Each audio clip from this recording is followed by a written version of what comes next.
Fala rapaziada, tudo bem? Meu nome é Antônio Bergalo, faço parte aqui do projeto Grandes Altitudes. Se vocês já conhecem a plataforma, já assistiram a aula sobre Proclamação da República ou a aula sobre República da Espada, ou as duas de preferência, que é o que eu mais gostaria, vocês já me conhecem. Se vocês não conhecem a plataforma, não assistiram nenhuma dessas duas aulas, bem-vindos.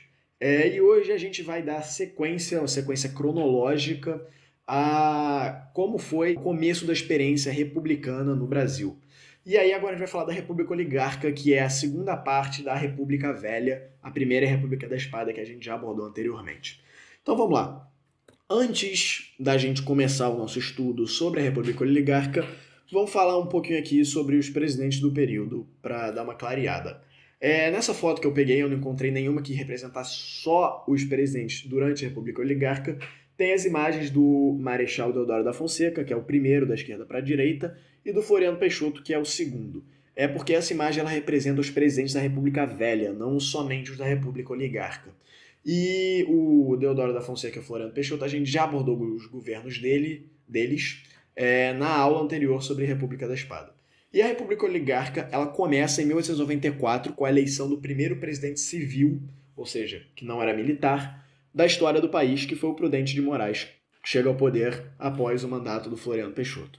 O Prudente de Moraes, ele seguiu bem a característica dos presidentes da época, só que é só uma ressalva, isso não vai cair em nenhum vestibular, isso não é tão relevante a ponto, a nível de ensino médio, mas se vocês quiserem aprofundar um pouco, é bom lançar uma curiosidadezinha assim, às vezes, para prender atenção. O Prudente de Moraes, ele foi formado na Escola de Direito de São Paulo, que era praticamente um pré-requisito para você ser presidente na época. Tô brincando, mas muitos dos presidentes durante a República Oligárquica vieram dessa Faculdade de Direito de São Paulo. Membros de uma família tradicional, uma oligarquia de São Paulo, grupo de latifundiários, muito poder econômico, político, etc. Foi o primeiro presidente eleito do país e uma curiosidade sobre ele é que ele foi uma vítima de uma tentativa de assassinato. E a historiografia, hoje em dia, muitos historiadores atribuem como mandante da tentativa de assassinato o vice-presidente da época, que o nome dele era Manuel Vitorino.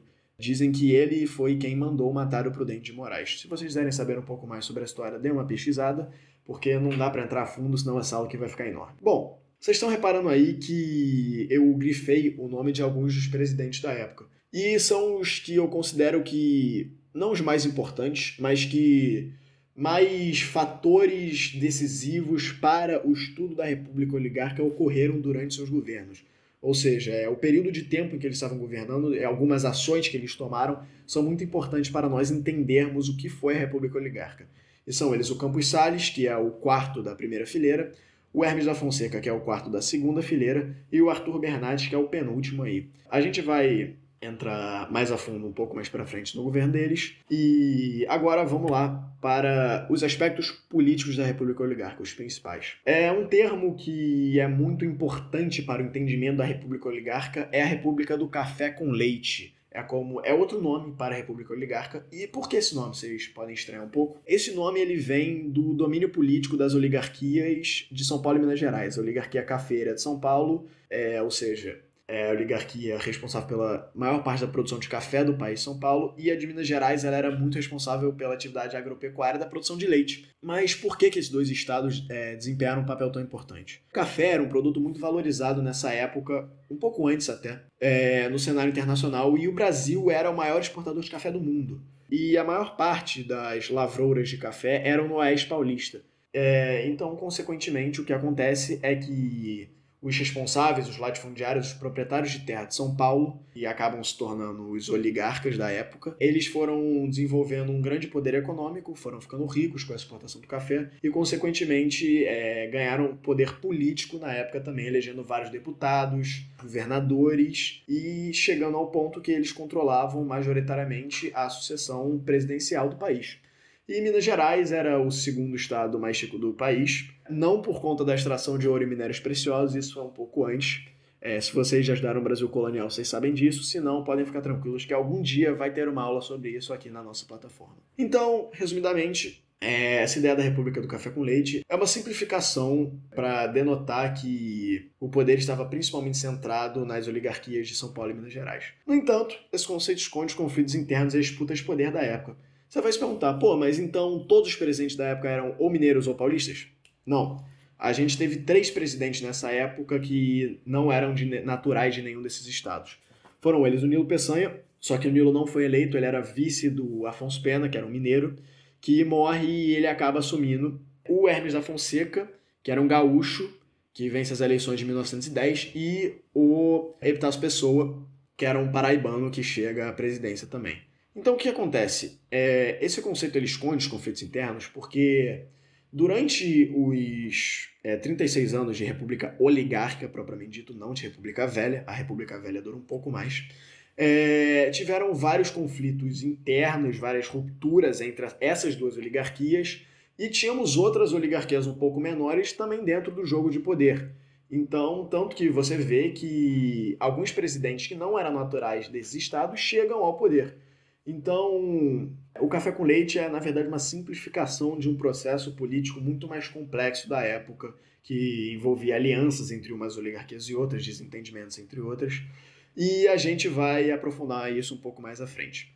E agora vamos chegar no que talvez seja o ponto mais chave dessa aula, sim, tão cedo assim, mas para entender República Oligárquica, ou República do Café com Leite, temos que entender a política dos governadores. A política dos governadores foi institucionalizada no governo Campos Salles, que é o segundo presidente da República Oligárquica, quarto da República Velha, consistia numa troca de favores entre poder central e provincial. Ué, como assim? Calma que eu vou explicar. Ela visava uma maior estabilidade para o país e maior governabilidade para o poder central. Acaba gerando o fortalecimento das oligarquias. E essa comissão verificadora de poderes é degola, já eu explico. E outra coisa que é fundamental para entender como é que a política dos governadores funcionou era essa ideia de coronelismo. Eu vou explicar antes o coronelismo para voltar na política dos governadores, porque eles meio que se completam. Tem 3 expressões aí dentro do coronelismo: currais eleitorais, voto de cabresto e clientelismo. Mas primeiro vamos entender quem eram os coronéis. Os coronéis eram lideranças locais à época. E o que possibilita que essa figura do coronel surja? Na Constituição de 1891,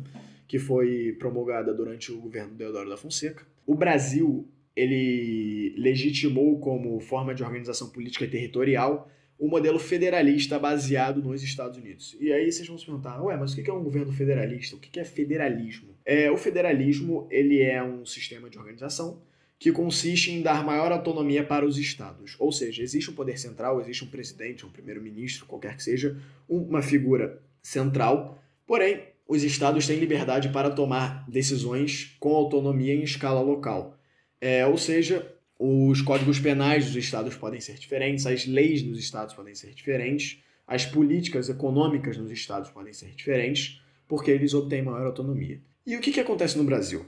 O Brasil ele não era um país industrializado na época. A industrialização, na verdade, começa com o Barão de Mauá no segundo reinado, mas isso é para outra aula, só que ela ainda era muito lenta e ela começa a ter mais atenção durante a República.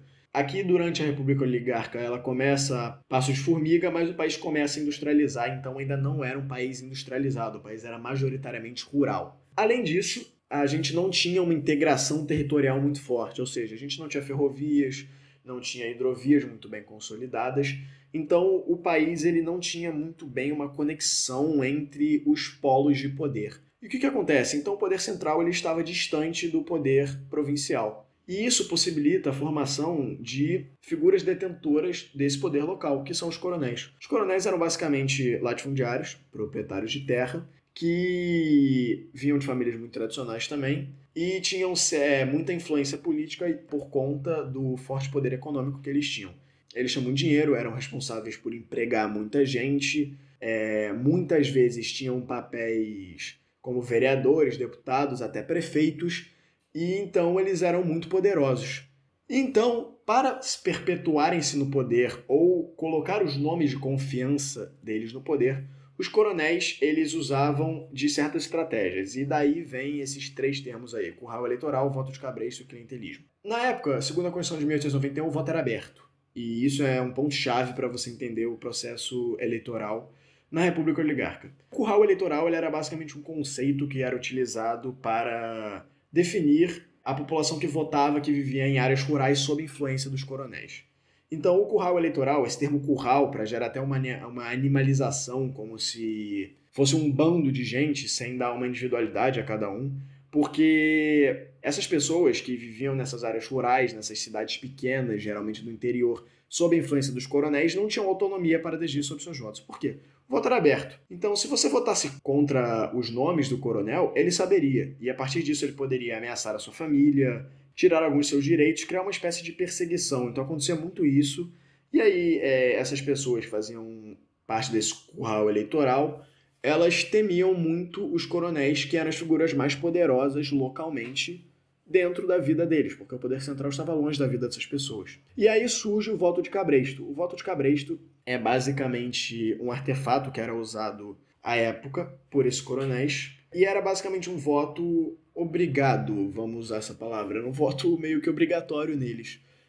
O voto de cabresto ele consistia em estratégias que os coronéis usavam para obrigar essas pessoas, membros desse curral eleitoral, a votar em quem eles quisessem ou neles mesmos. Então, essa é a definição de voto de cabresto. E, por último, o clientelismo é basicamente uma doutrina em que os coronéis eles ofereciam favores, ofereciam privilégios a quem formasse a base eleitoral deles, a quem desse voto para eles. Então, vocês podem ver que o processo político de eleição do país na época não era lá muito legítimo, porque as pessoas elas votavam praticamente obrigadas pelos coronéis nessa dinâmica do voto de cabresto. Tem histórias muito famosas sobre, nessa época, que os coronéis eles davam notas de dinheiro pela metade para as pessoas antes, e depois que elas depositassem o nome dele na cédula, davam a outra parte da nota. Isso é uma espécie de voto de cabresto, também de clientelismo. Como o voto era aberto, eles saberiam que eles votaram, entendeu? Então, essa noção de que os coronéis eles tinham domínio do processo eleitoral, ela é muito importante para entender a política dos governadores. Eu botei esse quadrinho aqui do lado para tornar mais simples a explicação a respeito disso. Então, vamos lá. Como que funcionava a política dos governadores? Como eu falei anteriormente, era uma troca de favores entre o poder central e o poder provincial. O que acontecia? O presidente ele fornecia favores às oligarquias locais em troca da garantia de que deputados que aprovariam as leis propostas pelo presidente seriam eleitos. Então vamos lá, como é que isso acontece? O presidente ele troca favores, seja incentivo econômico, qual é a palavra?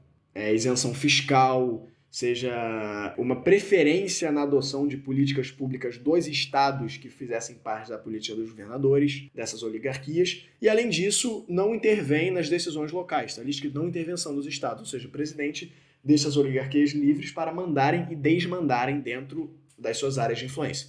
Por isso que há um fortalecimento das oligarquias à época. Então, o que acontecia? As oligarquias, elas geralmente representavam o poder estadual, forneciam verbas para os municípios. Aí os prefeitos, eles, como eu disse, como os coronéis eles controlavam o processo eleitoral, os prefeitos eram ou esses mesmos coronéis ou pessoas de confiança dos coronéis.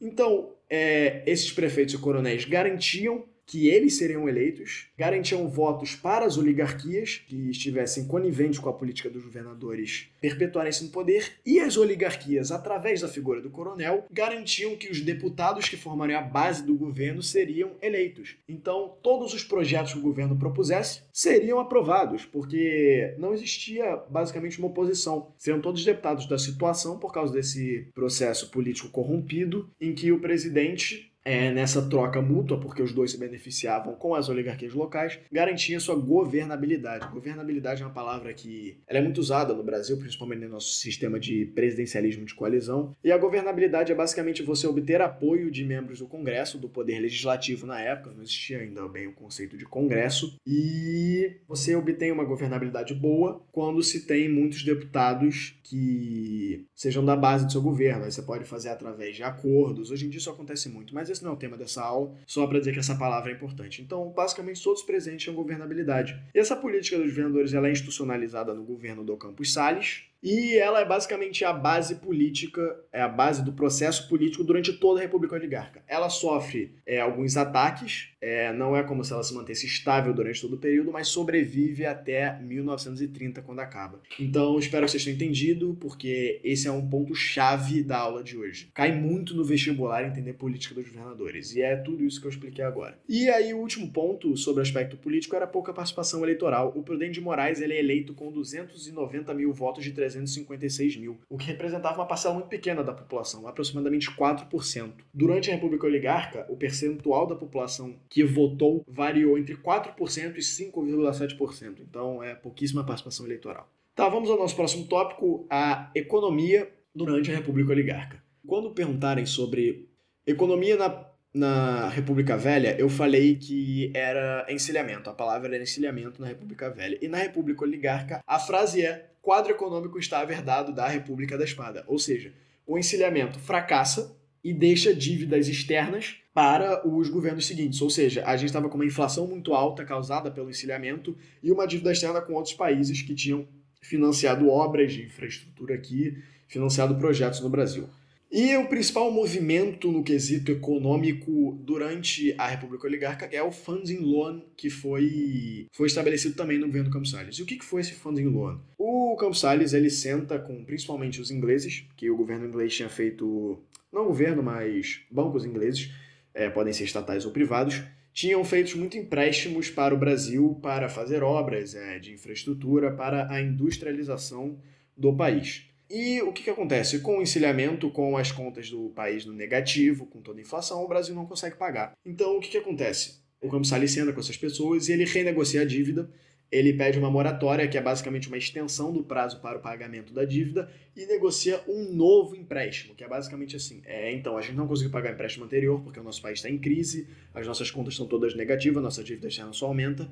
Então, ele pede outro empréstimo para que, dessa vez, ele possa aplicar esse dinheiro direito, levar o crescimento econômico e, dessa maneira, pagar os empréstimos anteriores e esse com políticas econômicas boas que providenciem crescimento do Brasil e as contas no azul. Ou seja, ele pede um empréstimo novo para, dessa vez, tentar fazer diferente e obter lucro em cima desse empréstimo, obter uma industrialização efetiva e conseguir pagar. E a moratória é basicamente uma extensão do prazo para esse pagamento. Então essa é a principal medida econômica que é tomada durante a República Oligárquica. Você pode resumir em renegociação de dívida e novos empréstimos. Tem outra coisa importante também, que é a política de valorização do café. Em 1906, ocorre o Convênio de Taubaté, que foi basicamente um acordo entre os cafeicultores paulistas e o poder central do país, entre o presidente, entre o poder executivo. O que foi o Convênio de Taubaté? Nessa época, o café já estava sofrendo uma leve desvalorização no mercado internacional. Então, o que aconteceu? Todas aquelas lavouras e plantações enormes de café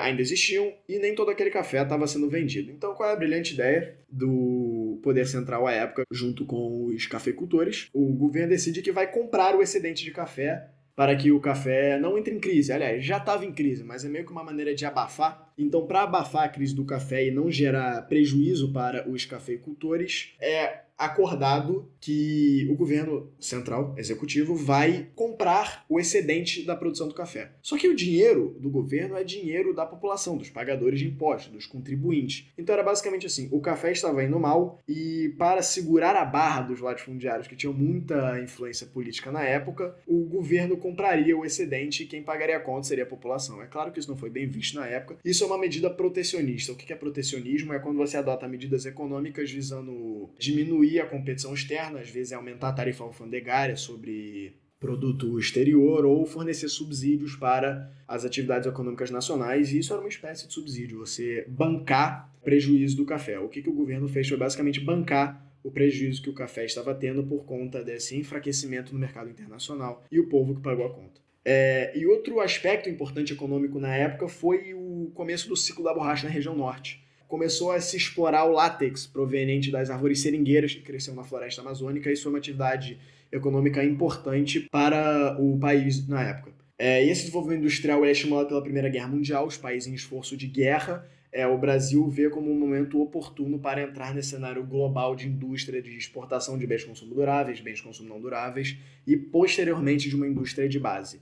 Então, sim, esse desenvolvimento industrial é estimulado pela Primeira Guerra Mundial, principalmente pelos países estarem em esforço de guerra, gastando mais dinheiro, importando mais. E é implementado o modelo de substituição de importação, que também é um modelo protecionista, em que você aumenta os impostos, as tarifas alfandegárias sobre produtos externos para diminuir a competição com o mercado interno, ou seja, os produtos brasileiros são menos tributados do que os externos, então fica mais acessível para a população comprar produtos brasileiros. Então isso incentiva a indústria brasileira, porque como o que vinha de fora estava mais caro, o produto interno seria mais valorizado. Então, é um momento oportuno para o desenvolvimento de indústrias. Como consequência disso, ocorre o crescimento da população urbana. As indústrias elas ficavam majoritariamente em áreas urbanas e começam a surgir vilas operárias, ou seja, os trabalhadores, os operários que trabalhavam nas indústrias começam a morar nas redondezas dela, porque não tínhamos transporte em massa, muito bem consolidado na época, e era mais prático morar perto das indústrias, um processo que hoje em dia